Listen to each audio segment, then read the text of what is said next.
Okay, so y'all remember how Maria Machado won the Nobel Peace Prize and we were all like, oh, thank God.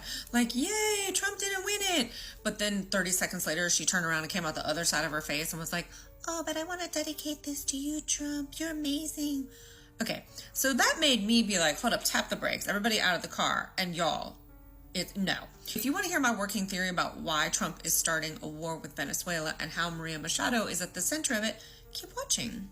I'm sure it will come as no great surprise to y'all that every time the United States says that we're spreading democracy around the globe, whoever we're spreading it to is sitting on a giant pile of oil. Venezuela is the next target.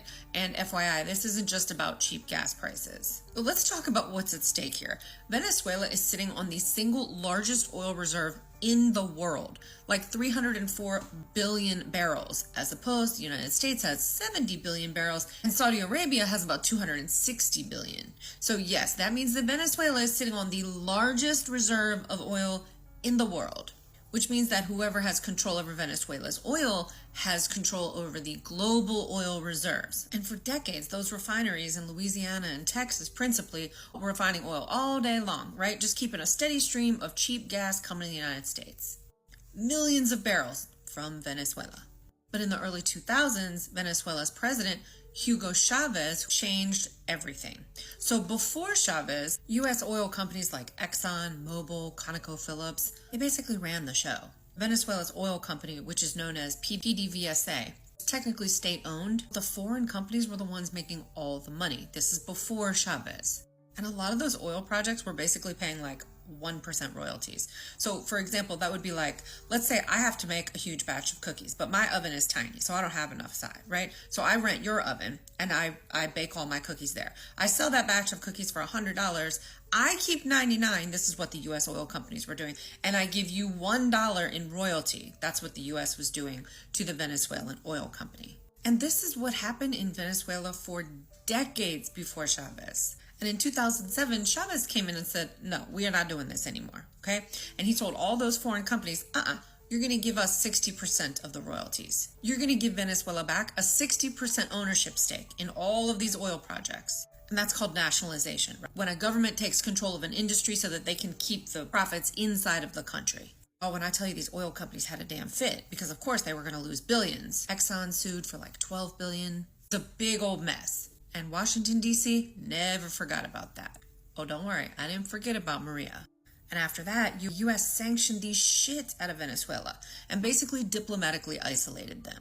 And of course, that completely crushed Venezuela's economy. Their production basically went from like 3 million barrels a day down to like 700,000 a day. Now, the official story is that it's blamed on corruption and mismanagement, but sanctions made it nearly impossible to sell the oil internationally or even to get parts in to fix their oil rigs. Now fast forward to 2025 and you have Maduro, Chavez's successor, still in power.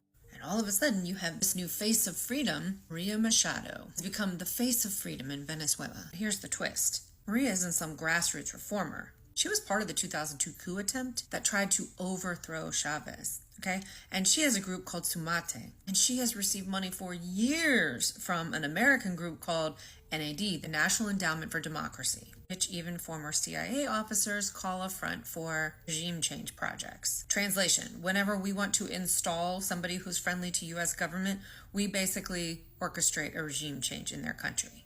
Now, because of Maria's role in that 2002 coup attempt, she's been banned from running in Venezuela. So if she ever takes power, which is what she's angling for, it won't be through a normal election. It'll be through US-backed intervention.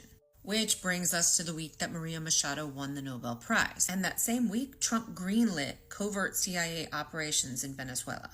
Troop deployments in the Caribbean, and all under the guise of fighting drug traffickers. You know, you guys have seen us. We've been blowing boats out of the water because, you know, you got to create the story. As usual, the United States is selling it as restoring democracy, which is hysterical because we don't even have democracy here at this point.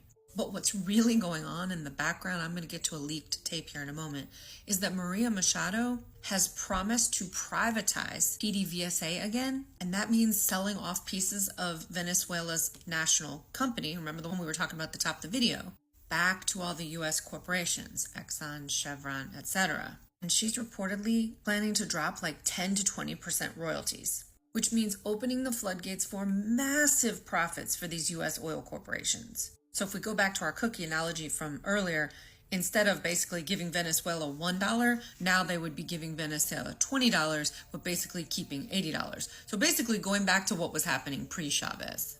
And you gotta remember, this isn't just about cheap gas. Because when the US ousts Maduro, installs Machado, it's gonna make gas prices really, really cheap, like $40 to $50 a barrel cheap, which hurts Russia, Iran, and China, all of whom depend on high oil prices to fund their economies.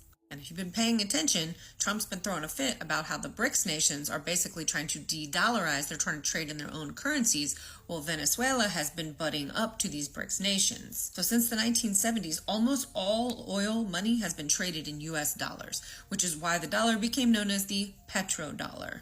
It's also why the US basically became the global reserve currency, which of course forces every single country that needs oil to first buy dollars, which keeps the US currency strong and gives the US enormous control over global finance. So when the US saw that Venezuela was starting to sell oil to China, Russia, Iran in various currencies other than the dollar, of course, this cannot happen. Because if oil stops being sold in dollars, the entire foundation of America's global power goes away. So let's connect the dots. Venezuela, biggest oil reserves on earth. And don't think this is speculation, because Machado got caught on a hot mic, Maria Machado, saying to Don Jr., Trump's son, forget about Saudi Arabia. We have more oil than them, and we are going to open the markets to America. So you have Machado, a pro-U.S. politician, ready to privatize PDVSA and reopen the oil taps. And of course, Trump's military anti-drug buildup as the cover story for regime change. And the Nobel Peace Prize is just a nice little bow on top that makes Maria Machado look like a freedom fighter for democracy instead of someone orchestrating an oil grab for America.